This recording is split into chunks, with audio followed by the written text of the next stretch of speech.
Olá, amante do terror. Antes da criação, antes dos ramos da árvore se espalharem e darem vida às primeiras divindades, existia um enorme nada. Nada era o que reinava, uma completa escuridão, onde você olhava de um lado para o outro e via tudo preto. Apenas um vazio infinito. Mas as sombras não iriam reinar para sempre.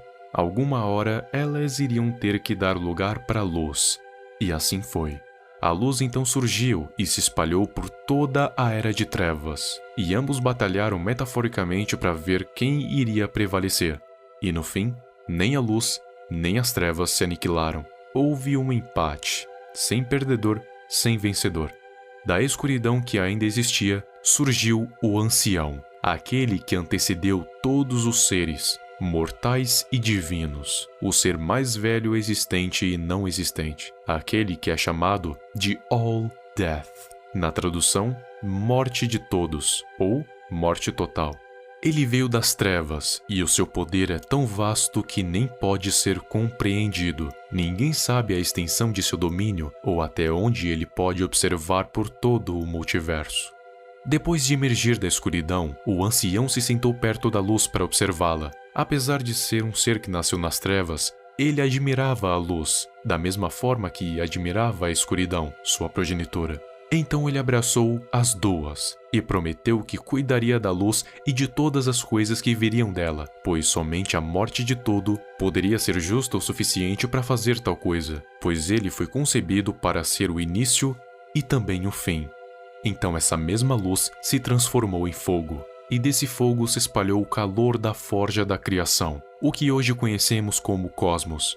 O espaço, tempo, dimensões, toda a criação se originou da luz. No entanto, ainda não haviam outros seres, apenas o ancião.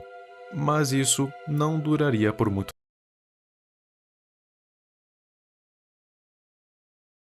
Da escuridão então surgiu o irmão do meio, o segundo ser mais velho a existir. Ele é chamado de Great Death, a Grande Morte. Ele não era tão poderoso assim como o ancião, mas seu domínio era vasto, juntamente com seu poder. Seu domínio seria a catástrofe, por isso usa uma máscara de metal e pedra. Grande Morte poderia destruir multidões, vindo acompanhado de seus arautos, guerra, conquista, fome e peste. O ancião o cumprimentou e pediu para sentar-se do lado dele ao redor do fogo, mas ele não o fez, por se sentir inferior ao seu irmão. Então decidiu apenas ficar na sua sombra. O ancião não se ofendeu com isso, e soprou o fogo para agitá-lo. E com isso, os ramos da árvore do conhecimento começaram a aparecer, até que finalmente ela pôde se mostrar por completo, com seu tronco e galhos. O fogo se alastrava por toda a árvore, tanto por dentro quanto por fora. Da escuridão agora surgiu o último irmão. Era o mais novo e o mais fraco de todos. Usava uma túnica escura com um capuz. Tinha um rosto pálido e olhos e mãos rígidas. Ele carregava consigo uma foice de prata. Foice essa que teria como função ceifar as almas que viriam depois do início da criação.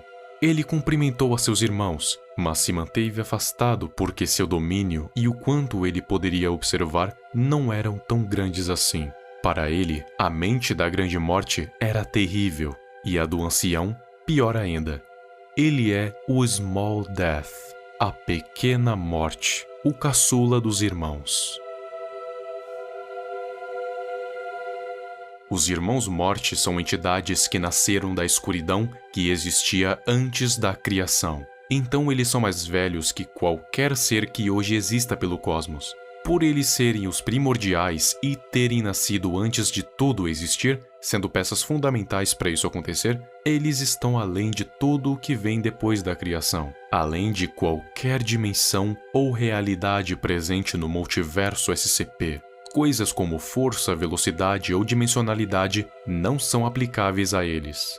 Eles são muito mais poderosos do que qualquer entidade que possa existir depois da criação. Até hoje, o único ser capaz de realmente rivalizar com eles foi o Rei Escarlate, e isso apenas porque ele absorveu um número muito alto de divindades, até se tornar um dos seres mais poderosos do multiverso. não sendo mais poderoso do que os predecessores da criação, aquela que ele almeja tanto em destruir.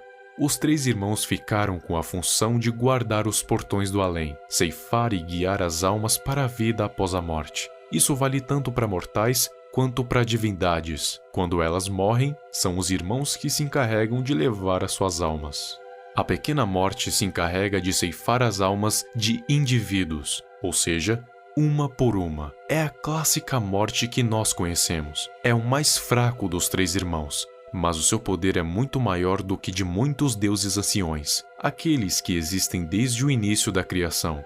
A grande morte se encarrega das mortes em massa, de multidões, seja de desastres naturais, como terremotos, furacões, tsunamis, etc., a não naturais, como ataques de bombas nucleares, atentados terroristas, guerras, etc. Ele se encarrega de ceifar e guiar as almas em grande quantidade, porém, uma quantidade finita. A morte total, como o próprio nome diz, está ligado à morte de todas as coisas. Assim como ele foi o início, ele vai ser o fim.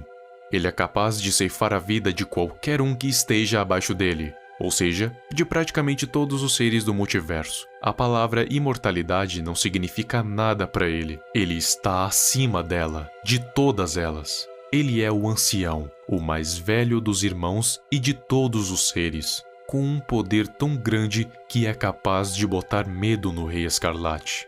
Eles podem estar em vários locais simultaneamente, pois há mais de um lugar em que as mortes acontecem, ao mesmo tempo em que estão guiando as almas através dos corredores escuros em direção à luz. Há uma escrita que provavelmente veio de um futuro distante.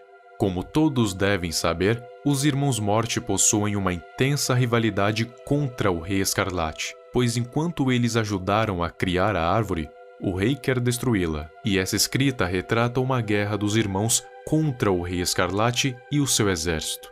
Rei Escarlate já estava pronto para realizar a sua ambição, porém, os Irmãos Morte, sabendo disso, abriram os portões de obsidiana e convocaram todos aqueles que tinham morrido para lutar contra o exército do rei. Não só os mortos, como também os vivos, invadiram a corte do Rei Escarlate, e assim a guerra começou.